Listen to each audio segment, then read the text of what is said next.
Houston just finished up their series with Detroit. So before we go back, let's use this as the doorway because this team is always living with its past.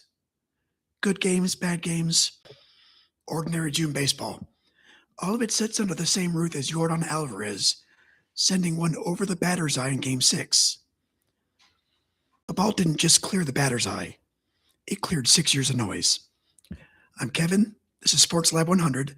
Today's episode is Astro 56, Yordan Alvarez. So Yordan's already one of the most frightening hitters that the Astros have ever had. Today, we're talking about the swing that made him permanent. This is Astro 56. The game is November 5th, 2022. Game 6 of the World Series. Phillies at Astros, Minute Maid Park. Houston leads the series 3-2. It's not just a chance to clinch. It's a chance for Houston to settle something.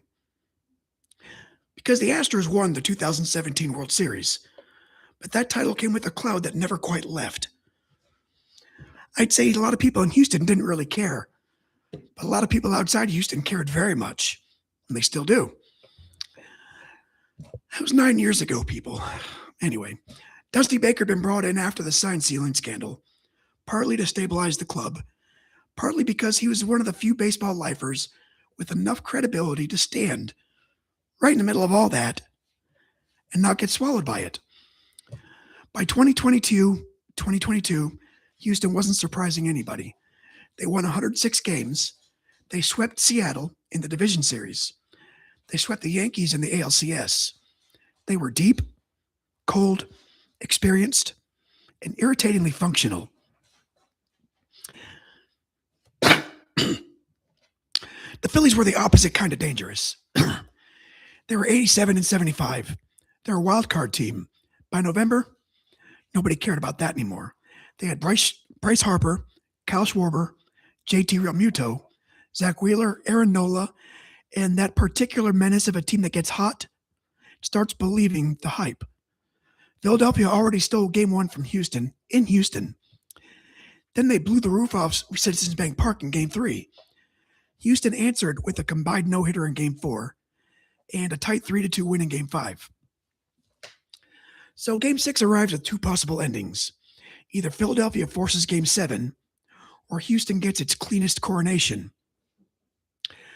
Yordan Ruben Alvarez was born June 27, 1997 in Las Tunas, Cuba. He's a massive left-handed hitter, listed at 6'5" and 237 pounds. Although watching him hit makes the listed size feel like it's a paperwork problem. He bats left, throws right, and he spent his Astros career splitting time between left field and DH. He played in Cuba's Series National as a teenager, and then he signed with the Dodgers as a free agent in 2016. The Dodgers had him for 6 weeks. Then they traded him to Houston for reliever Josh Fields. Not a joke. It's a real transaction. Fields was a useful pitcher, and this isn't a personal attack on Josh Fields. But the Astros acquired one of the scariest offensive forces of this generation before he even played a game in the United States. Some trades age badly. This one aged like milk left in a locked car in August. Alvarez moved through the Astros system and forced the issue. In 2019, he opened at AAA Round Rock and hit like the league had personally insulted him. Houston called him up in June, and immediately he became a problem. He homered in his major league debut, and he homered again in the very next game. By season's end, he had 27 homers in just 87 games, won American League's Rookie of the Year award, looked like a middle-of-the-order answer for a team that already had too many answers. Then 2020 almost disappeared. Knee trouble and surgery and COVID limited him to 2 games. A lesser player becomes a question mark. Alvarez came back in 21 and drove in 104 runs. In the 2021 ALCS against Boston, he had 522, won Series MVP, and looked less like a young hitter having a good week, more like a natural disaster with batting gloves. Almost said boxing gloves. Then came 2022. This was the season where his talent became a truly public fact. He hit 306 with 37 homers, 97 RBI, a 406 OBP, and 1.019 OPS. He was an all-star, a silver slugger, and ranked third in the American League MVP voting. He also signed a 6-year extension that June, and that's what teams do when they realize that the mountain has chosen to stay with them. And his postseason in 2022, before this exact swing, was a little strange. In the division series against Seattle, he hit a walk-off 3-run homer in Game 2, while Houston was down to its final out. Game 2, he hit another late go-ahead homer. Then, he cooled off really hard. For weeks, everyone's still scared of him, but the hits just weren't there. That's the thing about hitters like Alvarez. You could say he's cold or he's struggling. You can say the opposing team found something. Then all at once, he swings, and all that becomes nonsense. Game 6 begins as a pitcher's duel. Zach Wheeler, he's very sharp for Philadelphia. Framber Valdez is sharper for Houston. Through 5 innings, nobody scores. Wheeler's running fastballs, getting grounders, keeping the Astros from building anything.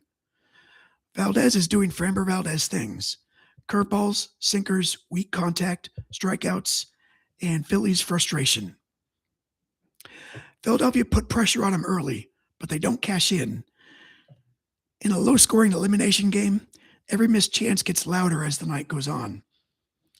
Top 6, Kyle Schwarber finally breaks it open. Valdez throws him a sinker ball, and Schwarber drives it into the right field stands. Philadelphia leads 1-0. This is the inning where panic is available. Houston's at home. They have the lead. And frankly, they're a better team.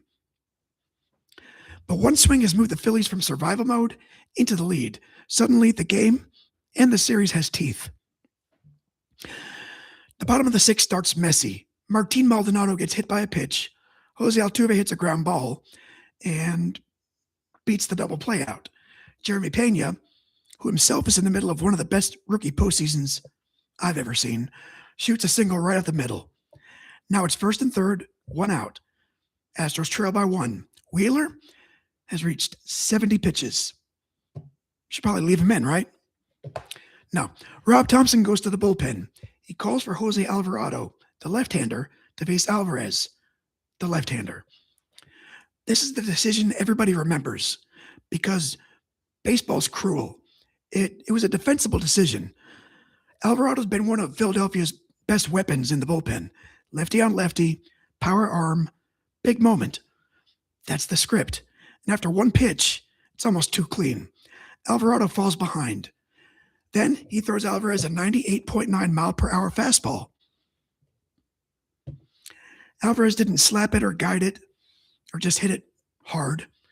He sends it to straightaway center over the batter's eye into the area where normal baseballs don't go. 450 feet. Houston leads 3-1. Minute Maid Park explodes. It's not a Crawford Boxes special. It's not a cheap shot to the porch. It's center field, World Series, season on the hinge, left on left, 99. And Alvarez hits it like he knows the stadium owes him space. The swing looks almost controlled. That makes it worse for the Phillies. Some players have majestic home runs with violence written over the bodies. Alvarez can look like he's opening a heavy door. The ball just leaves. Everyone else has to update their understanding of physics. Later, Alex Bregman joked he would have had to hit it twice to hit it that far. Ryan Presley said he hoped Alvarez didn't kill anybody. That's the right level of analysis. Sometimes statistics are useful. Sometimes the baseball goes somewhere stupid. The only proper response is concern for public safety. Christian Vasquez adds an RBI single later in the inning to make it 4-1. From there, the Astros pitching machine closes the door. Valdez finishes 6 innings with 1 run allowed, 9 strikeouts. Hector Neris handles the 7th. Brian Abreu handles the 8th. Presley gets the 9th. The final out's a pop-up. Kyle Tucker squeezes it, and the Astros champions. Jeremy Pena is named MVP. Dusty Baker finally has his first championship as a manager. Houston has its second title, but this one landed differently because the team didn't sneak through October. It went 11-2. It swept to the AL side of the bracket. Then it beat Philadelphia 4 games out of 5 after falling behind 2 games to 1. Alvarez, who had spent much of the postseason searching, leaves with the swing that everybody remembers. After the game, the reporting around Alvarez's homer had the feel of a prophecy that people were retroactively proving. Altuve had told him before the game that his father thought Yordan would be the man that day. Altuve's father told him Yordan's going to be the man. Nice.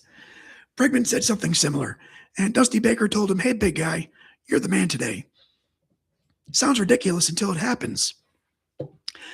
Alvarez said afterward that once Pena singled and Altuve reached third, he felt calm. He knew Alvarado was coming. He didn't need to look at the iPad. He didn't need to search for answers. He waited for the at-bat. And that calms the frightening part, not the power. Plenty of players have power. Alvarez has power without theatrical panic.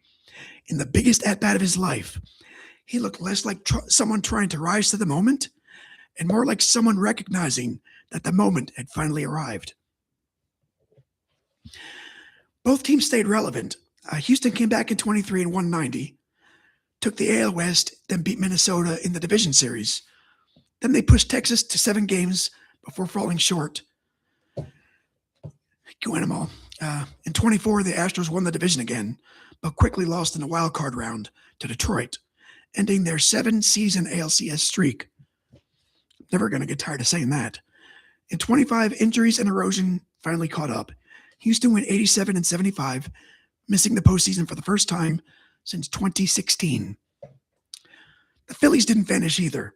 They went right back to October in 23, beat Atlanta again, and got within 1 win of another World Series before losing to Arizona. In 24, they won the AL East but lost the division series to the Mets. Then in 25, they were back on top, 96-win club, hunting the ending that Houston took from them in 2022. As for Alvarez, in 23, injuries cost him time. He still had 31 home runs, and then he destroyed the postseason. 6 home runs, 15 RBI, 1.487 OPS. Yeah. In 24, he hit 308 with 35 homers, made the All-Star team again, and hit for the cycle in Seattle. 25, he only got to play 48 games, but the damage when healthy was pretty obvious. By mid-26, he's still an Astro, still under contract, currently leading the league in every Triple Crown category, still wearing number 44, and still producing like one of the best hitters in baseball. The only real question with Alvarez has never been whether he can hit. It's how often the body lets him stand in the box. But on November 5th, 2022, everything worked. Body, timing, stage, history, matchup. He rose to the moment. 1 swing, 1 title. 1 ball over the batter's eye. Next up is Blue 7.